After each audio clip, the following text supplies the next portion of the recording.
1977, New York City, summer. The air smells like hot asphalt and gasoline, and somewhere in Queens, a boy in a parked car is about to look up and see a shadow that isn't supposed to be there. Nobody screams yet. Nobody knows yet. But in 11 seconds, this street will never feel safe again. My name doesn't matter tonight, not really. Tonight, I'm just one voice out of 8 million, living in a city that never sleeps, because for one long, unbearable year, it was too afraid to. It's the summer of Son of Sam. Let me take you back. New York in 76, 77, this was a city on its knees. Garbage strikes piling trash on every corner, the subway cars covered in graffiti, rattling through tunnels that smelled like rust and cigarette smoke. Disco lights spilling out of clubs onto Bay Ridge sidewalks, bell-bottoms, cassette tapes, transistor radios playing static-laced top 40 through open apartment windows because nobody could afford air conditioning. It was loud and dirty and alive, the kind of alive where you knew your neighbors, where teenagers still sat on stoops till midnight because the night belonged to everyone. That's the city I loved. That's the city that was about to change forever. It started small. A quiet, uneasy rumor threading through the outer boroughs, a shooting in the Bronx, late at night, 2 young women sitting in a parked car. Nobody made much of it at first. New York had crime.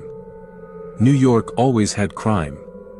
This felt like just one more ugly headline in a paper full of them. But then it happened again. And again. Each time, the same pattern, a parked car, a young couple, sometimes just friends talking after a date, the engine still ticking as it cooled.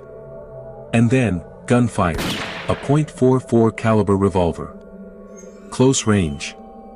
No warning. By early 77, something in the city's chest had gone tight. People started noticing things they never used to notice. A stranger walking too slowly past a parked car, a shadow lingering by a street lamp a little too long. Couples stopped parking on quiet side streets. Girls with long dark hair, a detail investigators had quietly circulated, started cutting it short, or wearing it up, or dyeing it blonde. Just in case. I remember my own sister doing that. Sitting at the kitchen table with a pair of scissors, hands shaking a little, telling my mother it was just for summer. We both knew it wasn't. That was the first crack. The first moment the fear stopped being a rumor on the news and started living inside people's actual choices, their hair, their curfews, their locked car doors. And still, most of us told ourselves it wouldn't come near us. It was happening in other neighborhoods. To other people. Not here, not us. Then came the letters. In April of 1977, a note was left near a crime scene, addressed not to police, but to a specific NYPD captain, written in a jagged, unsettling scrawl, signed off with a name that hadn't existed in the public consciousness until that exact moment. Son of Sam.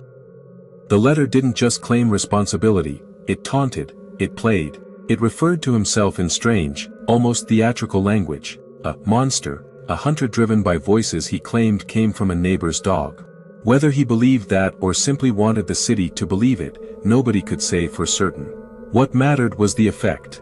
Overnight, an anonymous gunman had a name, a voice, a presence.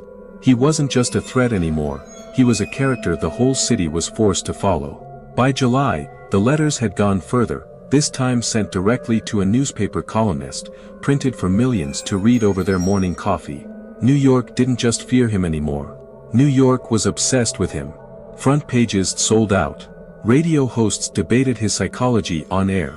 And every single night, as the sun went down over the boroughs, that fear tightened its grip a little more. I was one of those millions reading those headlines with trembling hands, wondering, with a knot in my stomach I couldn't explain, if I'd recognize danger even if I stood 2 feet away from it. I didn't know it yet, but by the end of that summer, I would.